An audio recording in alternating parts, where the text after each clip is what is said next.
We also have some people waiting. Should I admit them? We have admitted them already. All right. Hello and welcome back. And welcome to those who were not there in the previous session. We had a fascinating discussion on pathways to public participation, things concerning the local government, and now we are right out from the stratosphere. So this particular discussion is about space. It's named as Beyond the Stratosphere: Policy, Diplomacy, and Sustainability for Outer Space. A very new topic, a very interesting topic for all of us, including myself. Another, person, Shelley Brunswick, she was there in the previous panel in the audience. She's going to be a mentor, and she is a space policy expert. She's going to be a mentor in the second part of GPODS, and that we are going to be hearing a lot more and learning a lot more from her about space policy. But then this is our own foray from the first cohort itself into what space policy looks like and what does it have in it for us. I am glad to be joined by an eminent panel of GPODS fellows. That's the Global Policy, Diplomacy, and Sustainability fellows. And I'm going to introduce them, and I'm going to start with Arif.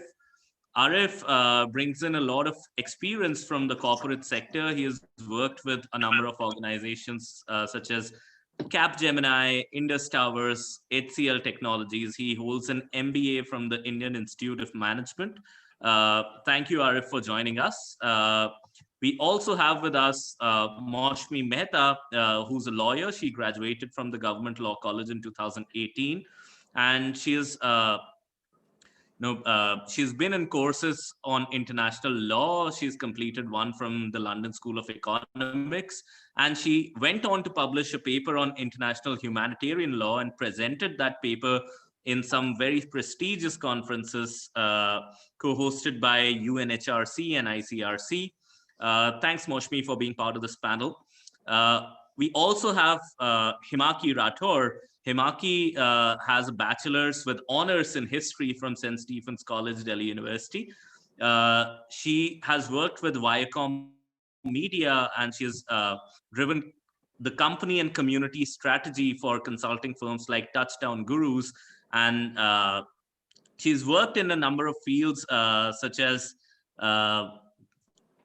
community building in the northeastern region of India on the tourism and healthcare side, and has worked on various entrepreneurship development initiatives. So Himaki, welcome to the discussion. We're also joined by Mohit Gurnani. Mohit is a Teach for India alumnus who has 5+ years of work experience working with not-for-profits in the education sector. He has worked on a wide variety of roles from program design, implementation, and evaluation. Currently, Mohit is working as a consultant with 3-1 Education Foundation. Mohit is the go-to person if you want to talk about design thinking, about behavioral economics and stuff like that, optimizing systems. I've had fascinating conversations with Mohit, so thank you for joining us over here. We're also joined by Moritz Dappen. Moritz has worked as a political advisor at the permanent mission of the Federal Republic of Germany to the United Nations. He has also been a public affairs consultant at BW Consulting, which is an in-house consultancy of the German Armed Forces. Moritz is coming right out of a panel. In fact, Moritz and Arif, Moritz was speaking, not Arif, but Moritz was speaking in the previous panel. So I can imagine Moritz would be tired, but still kicked enough equally for this particular panel and to discuss the diplomacy and security aspects of space policy. We are also, last but not the least, joined by Arundhati Pandey. Arundhati is a former development professional working in the sphere of rural agriculture, livelihoods, and climate change. She's also part of the World Economic Forum's initiative on Global Shapers Community. At 20, she was amongst the youngest shapers to be nominated and has been growing since then along with the community. Arundhati, thanks a lot for joining this panel, and we are looking forward to hearing from you. So, with that, let me tell you a little bit about the format for today's discussion. We're going to have opening remarks from each of our panelists that'll last for 2 minutes. I'll pose an opening question, and the panelists would talk about why is space policy, diplomacy, and sustainability important, and what do we really mean by space policy, diplomacy, and sustainability. So that's what's going to be my prompt. And after the opening statements from our fellows, uh, we will jump into a 30-minute back and forth discussion where we explore various aspects of how space policy looks like right now, what's the state of the art, and what does the future look like, what can we expect, or what are the things that we would want to see in space policy going forward in the future. And finally, in the last half an hour of this discussion, we'll open the chat box out for the audience. And we'd like to hear from you, your questions, your comments, your thoughts, and our panelists would be responding to that. So with that, I'd like to open it out with Arundhati. Arundhati, my question being, again, that what do we really mean by space policy? It's not something that we discuss so much. It's not something that we understand a lot. And why is it important? Thanks, Arpit. Good evening, everyone, or good day, depending on wherever you are. I'd like to actually start with saying that I'm one of those believers who thinks that we are just like a tiny speck in the universe. And we are actually having this discussion at a very apt point because recently only I was following the news, and China's Chang'e 5 just got back a moon crater from the moon into its lab in Beijing. So I think, and for a layperson like me, like it was a very interesting tidbit, but I understand that it whole outer space and the space exploration involves great resources and knowledge and technology. So I think it is very, very important to make whole discussion of outer space or stratosphere mainstream. This discourse has to come into the mainstream. So I think this is very important. And going forward, if not the most, it's a very, very significant thing for humanity. So yeah. Thank you, Arundhati. And if I could invite Mohit to build on this, again, if I'm a layperson, how does space policy impact me, and what do I really mean? Like when you say space policy or space diplomacy, what do you really mean by it? Thanks, Arpit, for the question, and thanks, Arundhati, for your opening remarks here.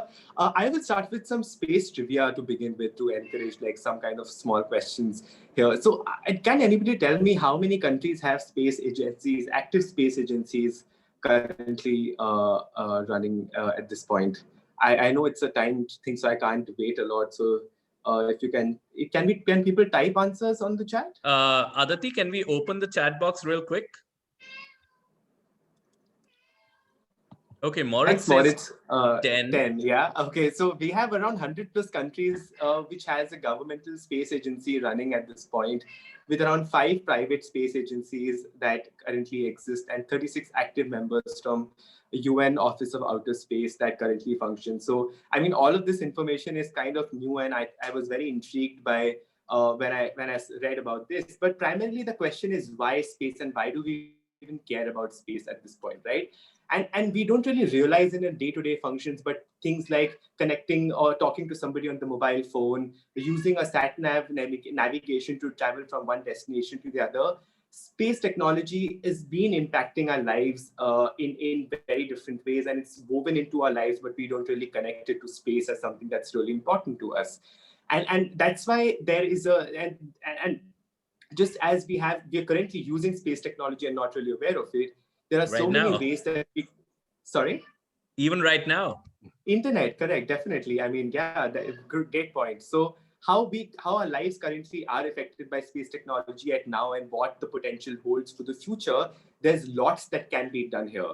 None of us know what's out there in the space, but like the space aficionados, the scientists believe that there's so much more potential in terms of what we can get from space. And we don't even know how, if there are stuff there out there, how do we get from there to here is something that also is very intriguing, right? So given that there are so many ways how space can really affect and influence one's life now and in the future, it is a big part of it which says that it's really important for countries to have certain policies and guidelines and rules to ensure that there's no misuse of resources and for everybody, and there's more collaboration and cooperation that could potentially happen to basically use the resources out there in the space effectively.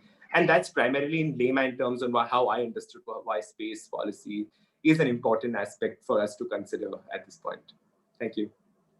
Absolutely, Mohit. I think you've made a great point that even now we are using a lot of space technology as we're talking, and you know, what you said about just the fact that there's a lot that we expect and there's a lot that we are looking for out there, and there could be things that surprise us that we may not be looking for, but then we may just stumble upon and may be useful for our sustenance and survival. So thank you for bringing that up.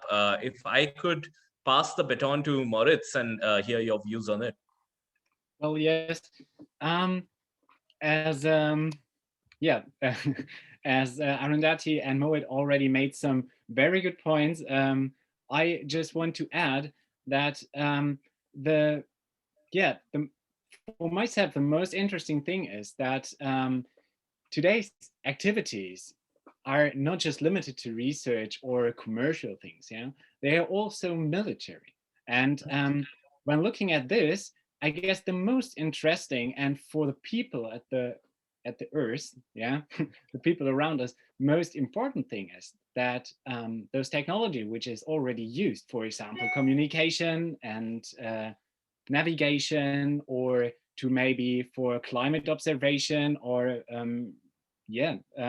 research allocation, for example, or extraction. Yeah, it also can be used for military options. So this is what we call a dual use technology. And the question right now is, how do we want to use space in future? Yeah, and as we already know, or maybe heard, there are international treaties dictating that there should be no active militarization. That's right. But however, in the days, as we already heard, when the agreements were negotiated, the technical possibilities were very small, and meanwhile the situation changed.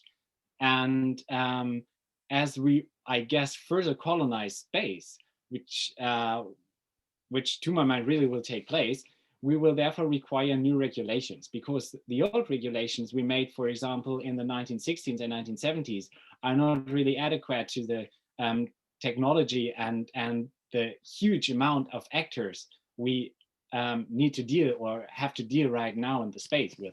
And so I guess one of the most interesting questions in this case is how dual use technology is really controlled, and how shall we deal with the question of further militarization in space? Because it is not just, as we already said, it's not just research and commercial things. It's also military, because most of the states, especially the big states, know that they have a possibility and know that treaties are not really up to the situation that we can use technology for this. And I hope that we will take this in mind when further discussing today. And yeah, found it quite interesting. Thank you. Thank you, Moritz, and thanks for drawing out that distinction between the dual use of space technology for military as well as civil purposes. If I may ask a small follow-up question there, that do you think that there is, given that there's a huge potential for military usage of the space, do you think that space is going to be again a battleground between nations? Or do you think that it poses opportunities for greater collaboration? Yeah, I guess I read yesterday. I read an article where it was said that it's cooperation and competition, and to my mind, and with regard to the fact that launching systems and orbiters and all the technique used in space is quite expensive. To my mind, I guess we need to cooperate in space. Yeah, because otherwise, especially for nations, it is not really, they can't really afford these huge amounts of money, yeah, to act by their own in space. But on the other side,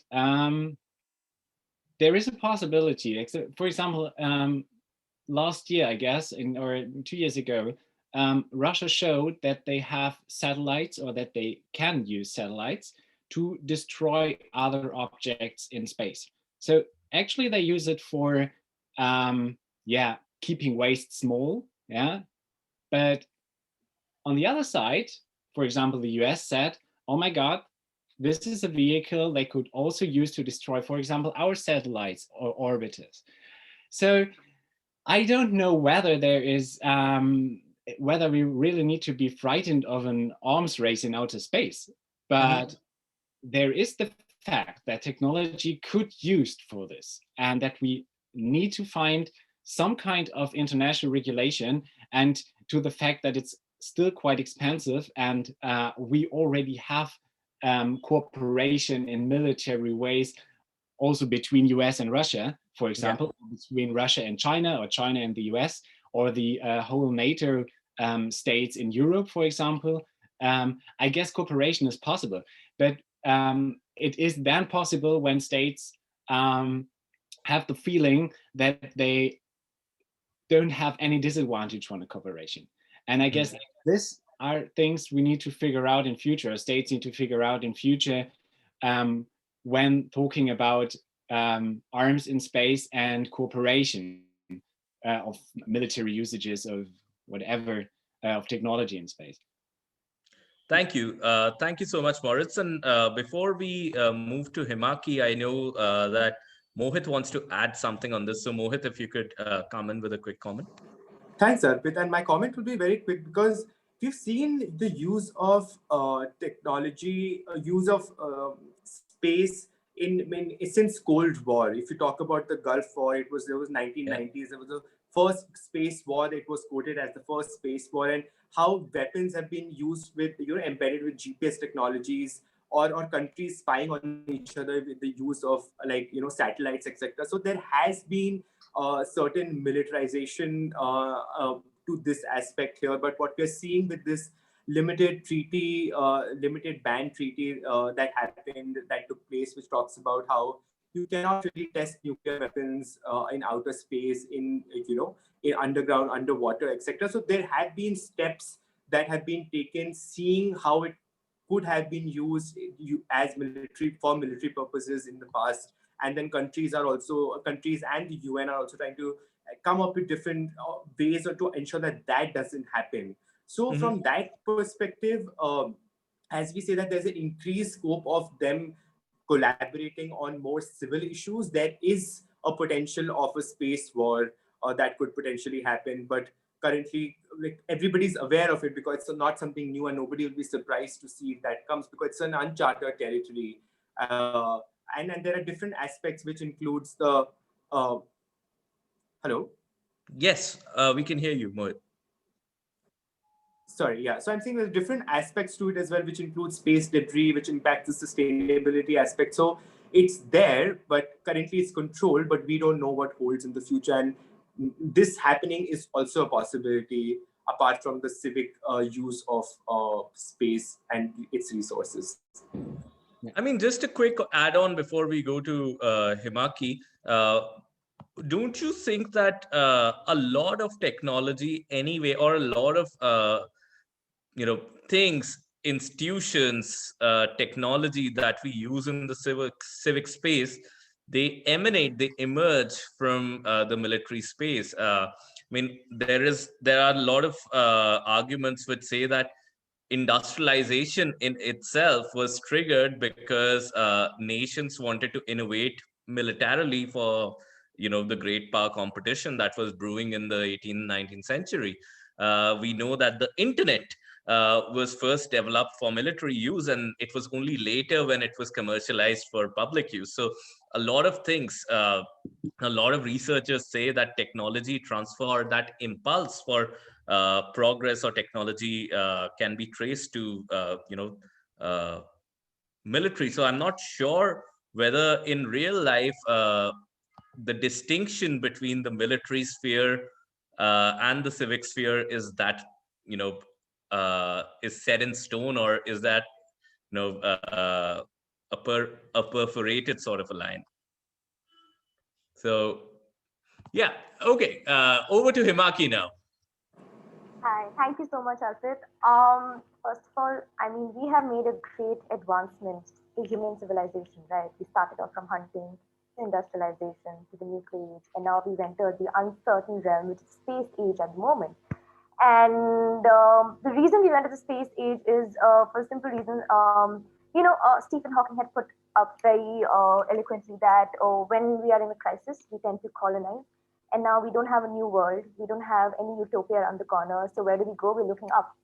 And now every individual, every civilian, every military organization, every developing country is so dependent on, space-based technology as highlighted by Mohit, Moritz, and Arundhati. So it is very imperative for, policy makers, legislators, and other stakeholders involved in the private players for them to be, having a certain understanding or space literacy or how to build these policies.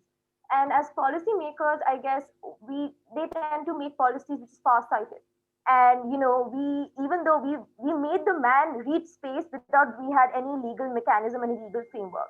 So it is so important to be building policies around space and to be able to. And at the moment, space is congested, it's competitive, right? And it is even more than required to be having these policies. And to be able to make these policies, it is very important to be able to harness international cooperation. I mean, I guess without that, we won't be able to strive harder, or we won't be able to see a better human civilization. And adding to Moritz's military point, if and to like your question, Arpit, if we are going to be reaching a point of space war, maybe yes, because if you look at US at the moment, their Department of Defense actually defined that the domain of space is a war fighting domain now, and they have a space force at the moment, right? So there is a possibility that there might be a space force. So we need to be on our foot, and I need to be thinking far ahead how to avoid that situation completely. So I guess the conversation around space policy, space diplomacy is just so significant. And at the same time, we need to make sure we don't exploit the resources up there. That's what the conversation around sustainability of space is so important at the moment. So, yeah. And it's a complex conversation because the question again is that are we going to replicate the same sort of mental models, right, from fighting with sticks and stones to fighting in the space, or is space going to present us some opportunities to cooperate? Because as Himaki, you and I, we were discussing a couple of days back that space is it's an infinite game. It can unlike the earth, which has limited resources, for which you typically tend to fall into an Nash equilibrium, into a prisoner's dilemma Nash equilibrium. The space could be more of a cooperative stag hunt sort of a game where there are more payoffs for cooperation rather than competition. But as you rightly point out, we might see a world where we are again, back to our same old story. We have watched that movie enough times, so we might be in Star Wars. Who knows? But thank you for bringing that aspect. I'd like to invite Moshmi to shed some light on that, on this discussion. Thanks, Arpit. By the way, I have to tell you, they do serve some tea in the space, if you can see my Sorry, over to you, Moshmi. Sorry, yeah, circling back to the initial question of, why space policy is important, I personally think that it's high time that we talk about space policy and especially sustainability on a large scale, because like Himaki kind of echoed, the interest in space, existed long before we even had the technology to get there.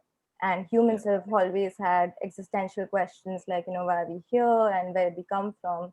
So we started looking up at the sky to get these answers, right? And right from the 6th century with Greek philosophers like Thales or Aristotle, who started exploring the space above, and eventually, a mathematician from Poland, Nicholas Copernicus. Copernicus. Yeah, telling us that the sun is the center of the universe, even though some people might still deny that, but that's another conversation. So I think space curiosity has always existed since consciousness, dating back to the 6th century. And slowly after that, we moved on to this epic fascination with human flights in the form of hot air balloons and airplanes, because we wanted to fly amongst the stars. And we know that fighter planes especially became very important during World War I. So once we achieved that, we realized that there's still uncharted territory further above that we could get to. But like Mohit, I think, mentioned, after the race to space and the moon relay episode that happened between US and USSR in the Cold War era, I think the amount of lives lost due to the experiments that were held then, and the scale of government funding that was rooted in space exploration, that was highly questioned by the masses, because the economy then was already breaking. And I think that was a big hiccup that shed a lot of negative light towards space exploration, and maybe the conversation of a proper policy strayed because of it, even though the limited, I think, legal framework that exists today is due to that episode, ironically. But the reality of the matter is that space exploration has become a necessity. And like Mohit mentioned, we have so many technologies, right, from like ultrasound scanners and TV transmissions. So we know that the space exploration future is kind of inevitable. And the question before us today is, how are we going to regulate it, right? I mean, it's almost shocking to know that this field has been evolving over decades without proper legal framework around it. And I think one of the reasons for that maybe is because it's one of the rare remaining fields where we still believe experts, right? Because we don't have anybody else to turn to except for them. And the truth is that creating a detailed space policy is important for every individual, because we more or less know what's out there, and that it has a huge impact in our daily lives now, both socially and economically. But the rising challenge is how we're going to navigate it as citizens of the earth, because we don't always know what we're up against in outer space. And I'd actually like to expand on the international cooperation legal framework as well, but maybe a little later. Sure. I think that's probably going to be one of the first things that we should talk about, right when we jump into our discussion session. But I think you have raised, some very important points, and I have to thank you for tracing the sort of history for us, where you started with how some philosophers, they talked about looking up to find things, and how then the US and the USSR started exploring the space. I'm just wondering if somebody on the panel, and I'm sure this question is there in some of our audience's mind as well, that from what I personally know, it was, it's a known fact that it was the USSR indeed that sent the first living creature into outer space. Laika. Yeah, Laika. But where did and when did and why did countries start thinking that, okay, let's start sending stuff up there in the outer space, and what were their motivations? I can probably, if I were to guess, I'd say there were some security concerns, but then, we all hear that there was this arms race between the US and the USSR for reaching the space, but was it just for pure bragging rights? Was it for, some real pragmatic purposes? Does anybody have any knowledge on that? I just wanted to add to that. Sure, Himaki.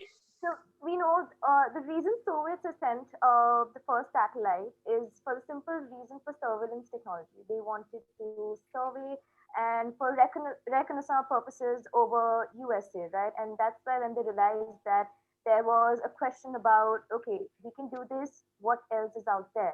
We can do much more.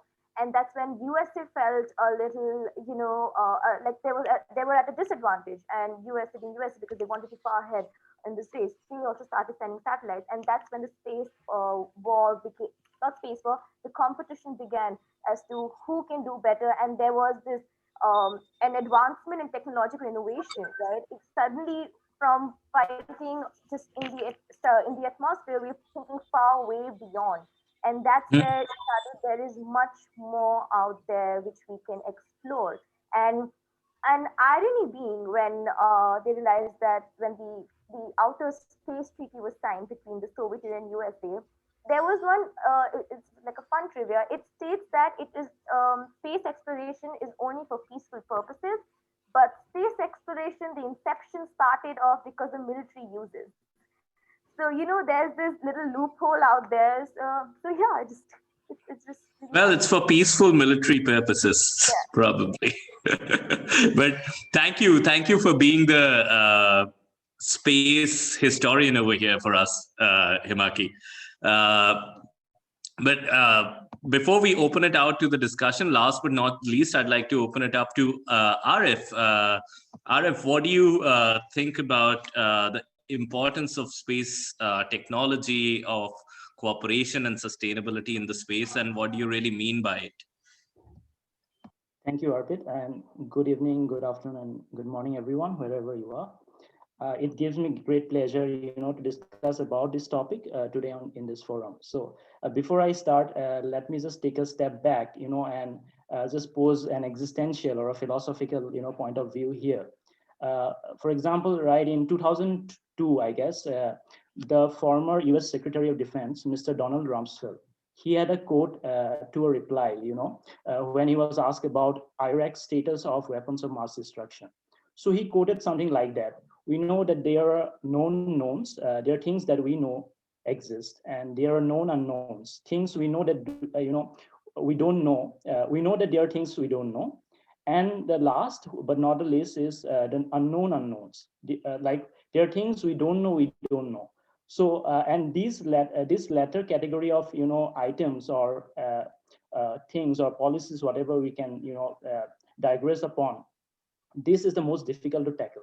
So what I see as an analogy to, policy, diplomacy, or sustainability in outer space is I can, compare to this, concept of unknown. And surprisingly or interestingly, unknown term was not used by Donald Rumsfeld for the first time. It originated much before, in the realms of philosophy. And it happened that, he heard of this term from a data scientist in NASA. So that's how he, use this word to describe about weapons of mass destruction in Iraq. So, I mean, we already have, discussed a lot of policy, technology, and trivia from the esteemed panelists here. So what I believe is that, the concept of space travel, is because of the infiniteness of the human mind to explore beyond the unknown. So that's why we go centuries, beyond and behind to think about how we could, go into space exploration. But the exact, rules of the law or maybe, guidelines were probably drafted 50 years back, right? When we had the space race, the Cold War between former Soviet Union and the US. And then right now we have, as Mohit mentioned, more than 100 countries who are developing countries as well, who are in this space race to extract something valuable for their countries, right? Be it economic or military or sort of international prestige. So I'd also like to stress upon the rationale as to why, 50 years back, the US and the USSR post the World War, right, during the start of the Cold War, they wanted to, go into a sort of space race. That's because, primarily three categories as per, the theory, which is, for the protection of the national security and for, scientific advancement, and also for, prestige, which matters most for international leadership, because that time it was a two sort of world, right? The US and the communist Russia, USSR, former Russia. And then afterwards, as the decades progressed, the rational focus shifted, towards direction. For example, we have the military expertise, for example, DARPA in US, which was developed the precursor of the internet, as we spoke about, the ARPANET. And then we also have, space commercialization, which even though we think that Elon Musk says SpaceX is a recent collaboration with NASA, is a private public partnership, but even then space commercialization actually started from before. I mean, though it has been in Oh, really? nowadays. So it has started, then, because after we have this sort of, and also, space technologies, they also can be used in utilization of achieving of UN's sustainable development goals. For example, we can use to predict, climate shift, etc., and all those, from the satellite. For example, Galileo, which is the only satellite system owned by civilian agency, for example, the European Union. Uh, they have a mandate that probably, it will adhere to around 13 or 17 SDGs of UN. That's, from a policy point of view, we have different shifts, right? From the space age to right now, and where we have commercial activities like, targeting for mining on Mars, terraforming. We have ethical, viewpoints behind that, as well as, space tourism, etc., which might come up probably in the next decade or so. And that's from a point of view from policy. And I can also talk a little bit about, the start the discussion for sustainability. For example, in sustainability, when you talk about outer space, we think about sustainability of, landform or terrain in outer space. But what I believe is that if we take a step back, sustainability starts from, below the Kármán line. For example, the Kármán line, distinguishes space from art, right? So when we extract metals or rare art elements for fuel and for, construction of space equipment, we also need to see sustainability on art itself, right? From launch of a satellite or a space object to the operations at space, to the safe re-entry, we also need to look at sustainability. For example, I think in 1978, there was a legal case between Canada and USSR, where, owing to an entry of a space vehicle of USSR, there was, a sort of nuclear radiation fallout, when the space debris got disintegrated, right? So we also have to look at, from extraction of, elements in art to terraforming. So there are a lot of, it's infinite, right, space. So there are a lot of policies we can develop on. Thank you. Challenges, policies, opportunities, all are infinite, as you rightly said, in the space realm. I'd like to discuss about the current state of the art in terms of what are the policies, treaties in place. And I know that Moshmi has to shed some light on that. But then before that, I'd like to bring in Mohit real quick, because as Mohit has told us, he has some very interesting trivia. So trivia is important in this particular case. So Mohit, over to you. Yeah, thanks, Arpit, for fitting me in. And I love trivia. Like, I love to be part of quizzes. So it's a great day to have this conversation around this this topic today, because just last year on December 20th, 2019, President Donald J. Trump signed and declared the Space Force as the sixth branch of military in the US. So I just wanted to share that because, that happened just literally on this day when he signed that bill, and today we are discussing about this. So I mean, the way things are progressing, and now potentially based on after that the Steve Carell's Netflix show on Space Force as a mockery to this whole thing that came out, and there's so much is happening at such a fast pace. It like the importance of space exploration in terms of how countries would use in its benefit or towards a negative sense is so important for us. And that's just what I wanted to share. Over to you, Moshmi. No, absolutely. And another thing, yeah. what I read in the news is that now people serving in the space agency in the US have been named as the Guardians, from what I gather.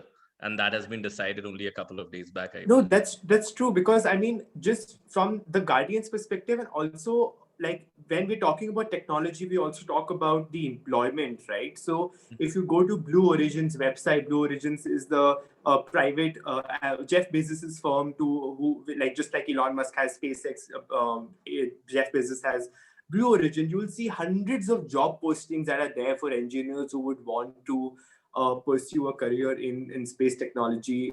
The Canada Ministry has this entire page on how they're flaunting what can be done with when they have people over who are interested into this. So the fact that this leads to not just the getting the resources part, but generating so much employment and addition to the economy, which UK highlighted in their report, in their space report last year as well. So it says that it has a lot of potential. But again, the question is, can this potential be used with collaboration and cooperation for some positive use, or it might go in a direction which is unthinkable and has additional unintended consequences to it? Absolutely. And I think that's the great question, that are we going to see cooperation in the space, or is it going to be a lot more competition for resources? Because in a limited sense, yes, we can say that space is infinite, but then once you've found a chunk of a particular mineral, that mineral for you, given the technology, given the capacity and the money needed to exploit that, is finite at that point of time. So that again triggers competition. Moritz, I know that you mentioned something in the chat box here, that something was introduced by NATO as a new topic to nuclear proliferation. So can you just shed some light on that, please? Yeah, it was just to add to what Mohit said, that also next to the US, also the NATO introduced space as one of the new head topics in their agenda, and that they I guess now for 1 year, so it was slightly after Donald Trump introduced it or set it up for the United States strategy. So what we can see from this is that space is of particular concern, not just for the big space foreign nations. It's also of concern for member states, for example, of alliances. So and cooperating as well, yeah, in this topic. And what I just wanted to say in this way is, so it is on the military side, it is extremely important for lots of quite wealthy states around the world. And what we can see from this is that it will become that important in future, because I guess that alliances like the NATO will force more cooperation or more work on this topic in the next years. Yeah, and I just wanted to add it. But one point to cooperation in space. What I found quite interesting is that the problem is, above all, that states promise or sign a lot, but some don't necessarily stick to it. This also has to do with, and that's what I wanted to say, this also has to do with how much pressure states can exert on each other. Yeah, so if we really want to cooperate, what will you give me for that? Yeah, and I guess this is something which we need to take in mind, because especially, for example, when looking in the competition between China, the US, and Russia in space, yeah, you will see that we have that space is not it's not foremost the most important topic for them. But if you really want to find some cooperation, for example, between Russia and the US, you need first of all to think about what is or states will think, what is my advantage of this cooperation, and what can I give the other state for a cooperation, and to that, what you can give another state is, I guess, most things you can give another state is our issues, which are economic issues or whatever else, yeah. But for example, when you look to Russia and the militarization of space, for example, yeah, Russia currently has such a big lead in one of the most important fields of defense, like nuclear proliferation. Yeah, that it is already difficult to conduct further negotiation in this field of disarmament on Earth, and how then are offenses in space to be addressed, and that's what I think is of particular importance, because I guess cooperation in research will be easy maybe, but in other fields, as Mohit, for example, pointed out, where we're dealing with resources and also with influence in space, it will be quite hard.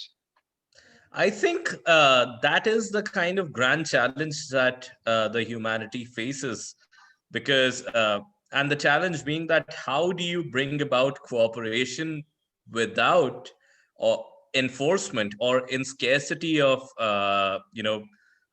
the quid pro quo, that what can I benefit from and what can you give, and with the United Nations turning 75 and with all of this UN 75 celebrations going on, there's also been a lot of criticism of the UN system that it has not been able to bring about cooperation on many facets.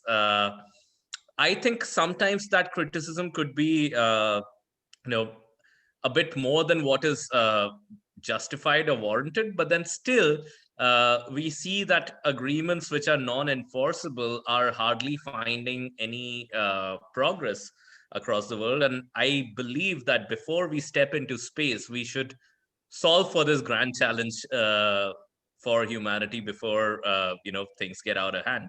So with that, I know that Arundhati has a remark to make, and then right after Arundhati, I'd like to go to Moshmi to understand what are the current states of regulation, and what are the current treaties that we have uh, for the space across the world. So Arundhati, I'd like to bring you in first. Aditi, you might want to unmute Arundhati. Thanks, Aditi. So actually, before we moved on to the legal framework, I also remembered a trivia. And since we were talking about the good things of space exploration, and then Arif brought in the sustainability point. So I was also reading recently that Venus used to be a planet which was like habitable, but because of climate change, it got into a state that it's now uninhabitable. And we know that we are also going to explore Venus further. So I think it's actually, if anything, it could help us also, to study and to reason, analyze what can we do to make ourselves better as collective humanity and as a planet. So yeah, that way space exploration. That's a nice helps trivia. us. I didn't know about Venus at all, that it was once a place where we could live and chill. Thank you. Thank you, Arundhati. And now over to Moshmi. Moshmi, I know that you mentioned that there are certain things which are there in the current treaties and certain things that are desirable. Could you tell us a little bit about that? Sure. Thanks, Arpit. Some really good points made by the other fellows and some really good trivia. But when we talk about cooperation, I think I'm a huge cynic, right? So I don't think optimistically. And I'm not totally sure about what the future of cooperation between countries will look like, because before that, I'd like to take a step back and discuss the existing challenges that probably hinder international cooperation. So the Outer Space Treaty is basically the Magna Carta in space law, and it provides, I think Himaki also touched upon this, and it provides a general framework basically for regulation of space related activities. So how it was enforced is important to reflect upon right now for some context. So talks on preserving outer space for peaceful purposes basically began in the late 1950s at the UN, and proposals were submitted on reserving space exclusively for peaceful and scientific purposes. But the Soviet Union rejected these efforts because it was preparing to launch the world's first satellite and test its intercontinental ballistic missile. And this was a time when tensions were at an all-time high between US and the USSR. However, they eventually, worked out a draft in cooperation with the US, and the Outer Space Treaty was finally enforced in 1967. And I think as of June 2020, there are 110 countries parties to the treaty. But the hallmark of the Outer Space Treaty is that it isn't too detailed. So the important thing to probably note is that the treaty was never intended to be comprehensive in the first place, because the Cold War was in full swing at the time, and secondly, because space travel was in its infancy then, and this agreement was just meant to address issues that could arise as space technology advances gradually. So it is somewhat flexible in its interpretation today, but at the same time, it's also very limited. And fast forwarding to today, I think this treaty gives rise to two very important challenges that we touched upon already when it comes to international cooperation. The first being weaponization. So the treaty only, as we know, banned weapons of mass destruction, but that is difficult to ensure military security of outer space because some kind of weapons are still allowed, as we know, and space hasn't completely been free of weaponization. But interesting thing about that is, I think since 2002, China and Russia have been committed to kind of negotiating a convention prohibiting all weaponization in outer space. So in 2008, China and Russia proposed a draft in the Conference of Disarmament, which prohibited any kind of weaponization in outer space, and it also prohibits use of force completely. But this draft is still in the works because tensions are still high between the back and forth that goes on in US and Russia in this field. And basically at the first committee session in October of 2018, there were 4 resolutions passed involving outer space security, which was adopted by which was basically rejected by the United States. They voted no on all 4 of the resolutions. But if this treaty was to be worked out by the powerful states, the 3 powerful states that we know of, China, Russia, and US, I think the tensions may slightly decrease and cooperation may increase. But having said that, I'm not hopeful about its success because a number of countries are already developing new military technologies in space. France, for example, is working on laser beams that could dazzle another country's satellite, preventing it from taking pictures of classified targets. And North Korea, I think, is studying jammed radio frequency signals, I think, sent to or from a satellite. And I know Iran is also devising cyber attacks that could interfere with satellite systems. So yeah, I think the 3 states, US, Russia, and China, if at all they make a movement, a positive movement in this field, maybe we could see some kind of cooperation in the future. But just summing up, my second challenge that I think would increase international cooperation is land grabs. So the Outer Space Treaty, initially it established that all nations should have free access to space and that exploitation of the cosmos should be a peaceful enterprise, something that Himaki was talking about. And such exploration basically was to be for the benefit and in the interest of all countries. So that did set up the importance for international cooperation in the realm of space travel. But immediately after creating this fair use of space, the treaty makes one very important caveat, which is space and celestial bodies cannot be appropriated by a nation, which basically means a country can't claim moon as its own, for instance. And the motivation here was to prevent space land grabs. But as we are seeing in recent years, space law experts have also been debating its interpretation more and more, the treaty's interpretation more and more. And companies express this infinite interest in mining space objects for resources. And basically this potentially leads to the conversation of privatization in space and how that will look like. But yeah, I think to sum up, if we can overcome these 2 particular challenges of land grabs and weaponization, then we might have a better idea about how international cooperation will look like between states. Well, thank you so much, Maushmi, for that detailed analysis. I think I researched a lot. I'm feeling certainly quite enlightened after hearing your analysis of what space treaties have been and how they're shaping. I know Himaki has to make a point, but before that, let me just say a couple of things. That I think you've opened 2 very important avenues for discussion, and without which I don't think that today's conversation would be complete. One is the issue of privatization of space exploration. I'd like to take some time and invite the panel to discuss over that. And the other is about the asymmetric access to space or asymmetric capabilities that the nations are developing. As you said, that China, Russia, and the US are the major players, but then there are other countries which are emerging. Mohit had given us the data that 100 countries have space missions already, so space agencies already. So what would happen to countries which are latecomers in this game? So for example, in industrialization, there were countries which were early movers and they were able to reap certain benefits and then impose certain restrictions on the other countries.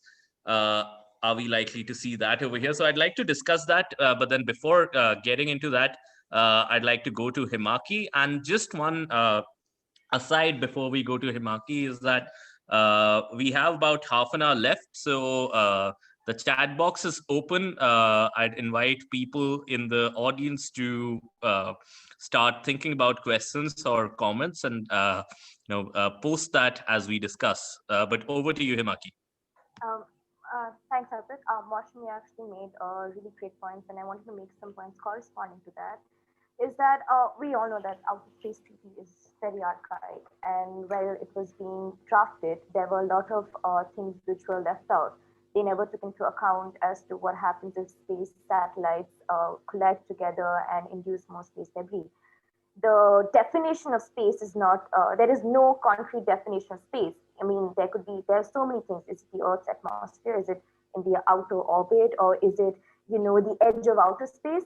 And then there is no, like you mentioned, privatization. So there is no, like policy pertaining to what are the functions of different stakeholders. Are privatization players allowed or not? And the Outer Space Treaty actually states that there is limited privatization, but the USA recently,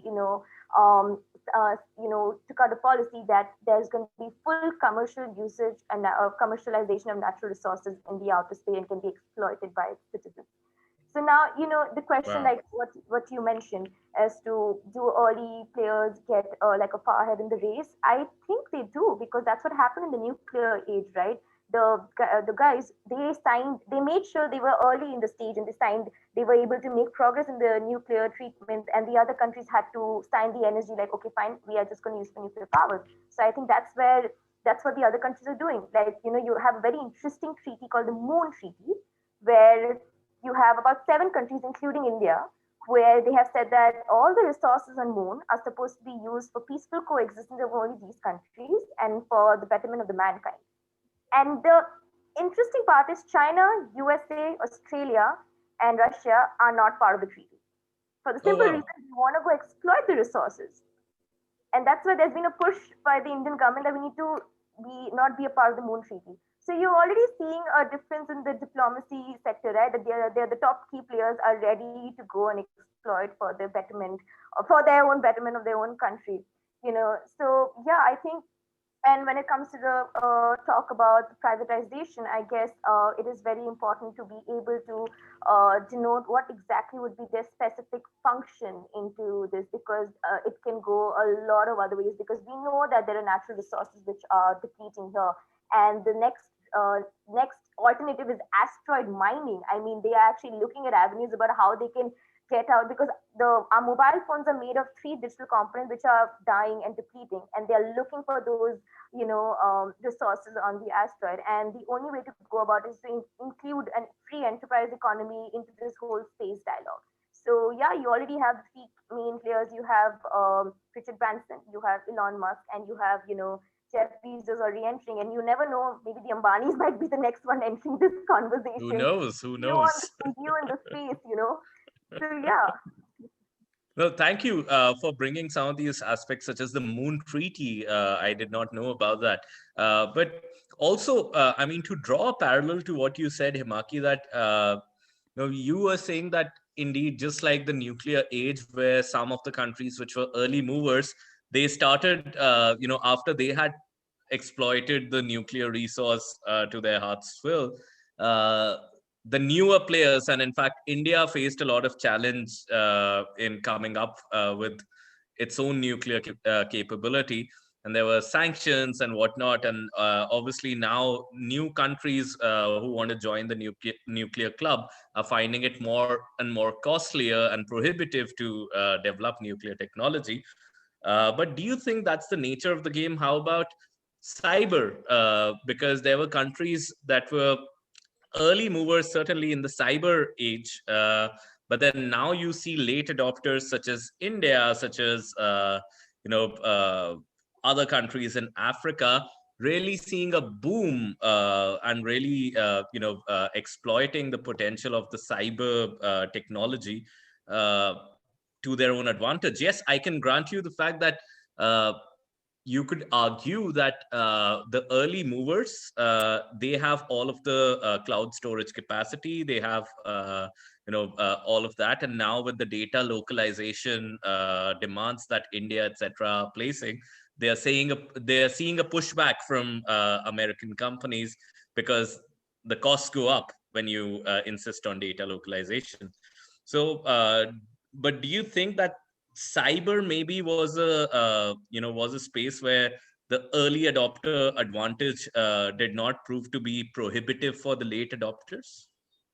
I kind of agree to that. And I guess when it came to cyber, a lot of countries didn't follow a very interesting strategy, which is like the proactive preventive strategy, right? But when it came to Mm-hmm. nuclear and space, they were like, okay, we want to make sure everybody gets a piece of the cake, but we want to be the first one as well. And if anyone comes at us, and we will make sure we attack them. So I think with cyber that didn't happen, but I think space, cyber was not such an uncertain realm, but space there is infinite possibilities what can be done. And I guess Mm-hmm. that's why it is very important for the countries to be ahead of the game, and at the same time limit the other countries to be part of this game.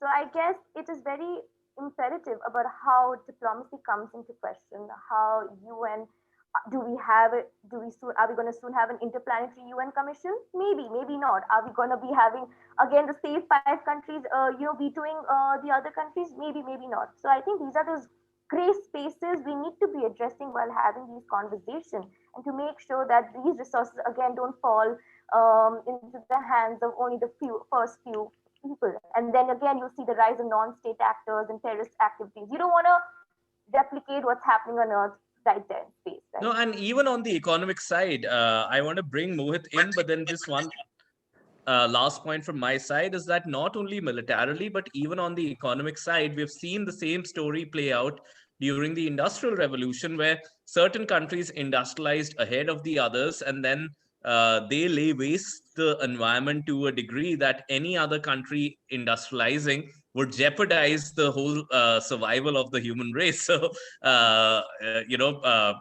so the countries which were late mover had a prohibitive disadvantage, which could again happen in the space age if enough information about the responsible use of outer space is not shared at parity with other nations which have not entered the space age or championed the space technologies per se. But with that, over to Mohit. Yeah, so I have a slightly different point of view when it comes to this, where I feel that like here, when you enter space, you add like a complexity of many more dimensions that exist there, which don't exist right here. And this the fact that they're there, it increases the complexity to many more. And I believe that what happened on Earth or what happens on Earth is not replicable to what might happen out there in space. For example, New Zealand has and it also depends on what you are aiming for. So in Moon Treaty, as I heard from my colleagues, it might be a situation which it could mean that certain important players are a part of the ecosystem who want to access to resources before anybody else. But then how do you even get there, right? So for example, let's take New Zealand example. They have outdone the UK in the creation of small satellites in collaboration with the US to launch it in the outer space. Okay, so they have used like some technologies from a company based out of California and help them to build smaller satellites, which they're spending in the outer space in the first orbit, is what they say here. So what I feel from that example and many more coming out as well, that it really, to go there to explore something which is so complex out there, you need a certain kind of hand holding in terms of technology, in terms of getting things out from different resources, and in terms of the money, infrastructure, and different aspects which will help you go there. And no country in its isolation is at its place where they can say that we can do it by ourselves and we have figured it out, right? So just from the complexity perspective, I feel that, it's going to be more collaborative. It's going to be much more in terms of, okay, how can we help you, or how can I take help from you to get to somewhere, because this is what we are good at, this is what you are good at, let's collaborate and see what we can get together back. So that's what I think personally. It may be quite naive in terms of like the opinion or the perspective, but looking, I mean, I feel the complexity is enough for everybody to scare everybody and say that, okay, we'll figure it out by ourselves. No, absolutely, Mohit, and thank you for bringing this wave of optimism after the skepticism triggered in by the previous panelists. But I completely agree, because I think it's also human nature that when we are exploring things that we absolutely have no clue about, a lot of times it just makes rational sense, not out of altruism. It just makes rational sense to collaborate and maximize rather than maximize individually. So I can see that logic playing out very well. Uh, Sorry, just to add again, like the last point here, which also adds a bit of trivia here, is not just outer space in terms of what we're going to use with respect to technologies in collaboration with what's out there. If you talk about and if you zoom in to the idea of the logos, right? The logos of all the international space agencies has something called as a chevron vector, which is that red sign with like this triangle, which is common across most of the countries who are designing or has a space agency. So in solidarity of like what's there and how they want to explore that, they've kind of adhered to this and said in one way or the other, they're going to put that as part of their logo for their own country, where you've seen a lot of divide happening on so many different fronts. But space could be an anomaly, and it might define collaboration in a very different way for us. Thank you for another piece of very interesting trivia for us. In fact, what you are saying also makes me think about the Arctic Circle, because space is a faraway matter, but then even in the Arctic, you see a lot of countries, instead of just rabid competition, which now a lot of strategic thinkers think that will happen in the future, especially for the North Pole. But then in the Arctic Circle, so far, we've seen a lot more collaboration than competition, and even in Antarctica, and these have been fairly uncharted territories for humankind. So I think there is some evidence that points to the fact that when you're in a newer domain, countries, they tend to cooperate rather than compete with each other. All right, so again, if we have no questions from the audience, then we're going to utilize another 10 minutes to just build on this discussion. And my question again is on the aspect of privatization of space technology, of space exploration. As it has been pointed out by our panelists already that the United States has allowed its citizens to explore the space privately, not only through the government channel. I believe one of our panelists in our previous discussion a couple of days back also pointed out that, if I'm not wrong, India has also allowed private space exploration. What are the ramifications of this? How does it change, or what does it mean? What is the significance of allowing the private sector to explore the space? Anybody has some views on that? Can I add, Arpit, to this? Sure, Arif, go ahead. Yeah, so I just, to the point of privatization, I would just like to draw an analogy between, the big tech companies, right? And and sort of, the self-regulatory nature of the big tech companies, and to build on the point of Moshimi, I think, who had explained about Outer Space Treaty, I'd just like to, draw linkage on that. For example, I think recently, probably, if not this year, probably, I think a couple of months ago, or probably last year, Elon Musk, right? He had mentioned about some laws, which which form a sort of a corollary to the Outer Space Treaty. For example, he was telling that, the Outer Space Treaty would probably be valid, if not legally binding, would probably be valid for, spatial items like items in space like moon or asteroids. But when he thinks of colonizing Mars, the principles of outer space theory would not probably be valid for Mars. So that's his point of view. But then there have been a lot of criticism on the fact, because space is actually non-appropriation. Mars is also a part of space, so that Elon Musk cannot make his own laws on that. So when we talk about privatization, right? So we can think that if let's say Virgin Galactic, right, or let's say SpaceX or Blue, what do you call, Origin, right, which is Jeff Bezos, what do you call, company. So when they travel to these aspects of the space like Mars, and then start to build their own colonies, would they be forming rules like the big tech companies, which have come under heavy criticism in as That's an like interesting aspect. for example, if you see internet law, right? And let's say, I'm not against a particular corporate, but there have been criticisms of the labor laws of different e-commerce companies or different companies around the world. If they Or make even the colonies data sharing and privacy laws.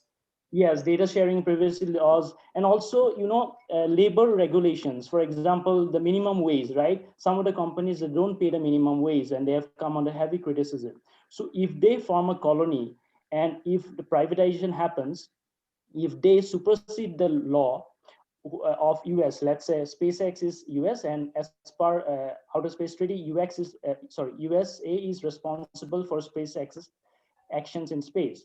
But if it's superseded by a private company, and where do we draw the line between the rights of the people there? For example, the people who are, let's say, living in a colony outside, would they be treated as per the company's laws or as per the law of the land? So there are a lot of things to ponder about from humanitarian perspective, and from a sort of an ethical perspective as well. So just wanted to draw a point. Interesting point, because what you're saying, and correct me if I'm wrong, is that if, let's say, company X or SpaceX colonizes Mars, then it can have its employees who are working on Mars be living on much lower than minimum wage, and nobody can do a damn thing about that. Right? Yeah, that could be one of the repercussions. I think when you were saying this, another aspect occurred to me, was that just like the internet, it's not governed by a particular country, and the internet is something that it's a technology of the post Westphalian state order, and we are still living in a Westphalian state world, but then it's a technology which transfers state boundaries like nothing else. So that technology is not well regulated by any single body, or is not perfectly regulated by any single body. And as a result, you see these tech giants almost creating an oligopoly in that market. We saw, for example, in some of the senatorial hearings a couple of months back, as to how some companies are being forcefully acquired by some of these tech giants.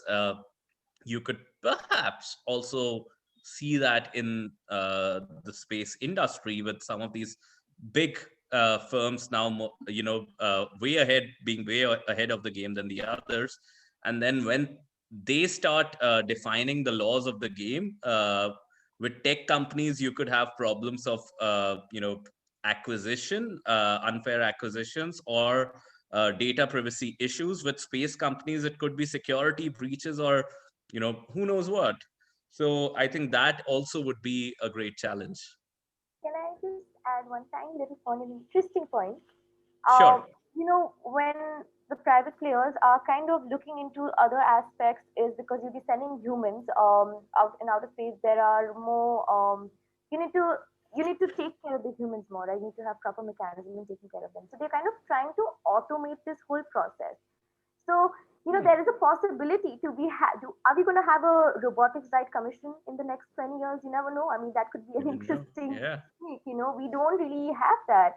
So yeah, they're trying to automate things because they don't want to take the onus of burden of humans on themselves. But maybe you will have people fighting for the rights of the robots. So I just wanted to put it there. Yeah, and Never know. if I We may first add need to here, take care of the animals before the robots, but over to you, Mohan. No. Very interesting point, Himaki. So I was going to say that, okay, humans colonizing the Mars is again something, it's a big if.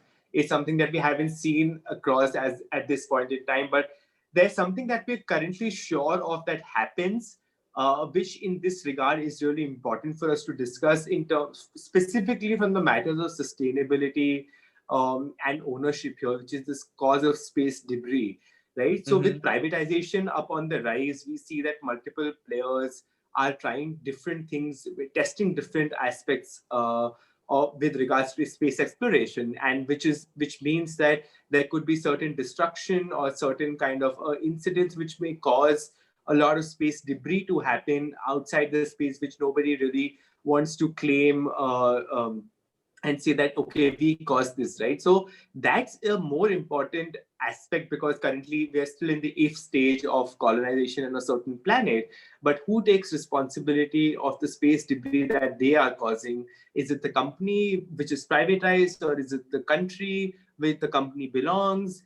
And that's a more important concern, because if you're saying if countries are signing up their space policies and saying that we encourage privatization, are they interested in taking the blame and saying that we are the ones who are causing that space debris, and we'll take charge of that, and we'll keep ourselves accountable to all of that? So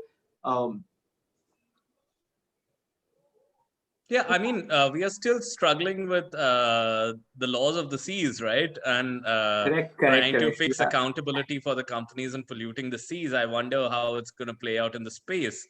I really do also think, while you was talking about that, is that we do not still know about the ramifications of sending out waste to the outer space, because after ages and ages, we've finally come to a realization that within the earth, everything is interconnected. We are living in an interconnected ecosystem, wherein if you pollute over here, it's going to have an effect somewhere else, and if somebody pollutes over there, it's going to have an effect on you. I don't think we have come to that realization about the space. I would say that it's again an unknown. We don't know whether if we pollute or if we send waste out to the space, is that somewhere going to be impacting us in the longer run? We don't know. So I think that's also a question of developing that understanding.